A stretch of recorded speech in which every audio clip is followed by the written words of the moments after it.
আজ ছিল মাহিদের স্কুলে গ্রিন ডে সেলিব্রেশন। তার জন্য স্কুল থেকে বলে দিয়েছে গ্রিন জামা থেকে শুরু করে গ্রিন পেস্ট্রি, গ্রিন স্যালাড কিংবা গ্রিন ফুডস দিতে হবে টিফিনে, যেটা বাচ্চারা খেতে পারবে। আজকে ছিল ওদের মজার দিন, তার জন্য দেখো বাচ্চারা কত আনন্দ করছে।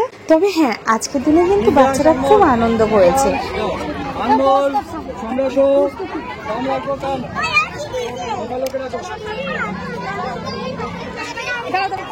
কি মুড অফ কেন তোমাদের? কি হয়েছে? স্যার বকা টাকা দিয়েছে নাকি? না অনেকদিন পর স্যারের সাথে দেখা হয়ে আনন্দ হয়েছে? কোনটা? মুডটা অফ কেন? আনন্দ আনন্দ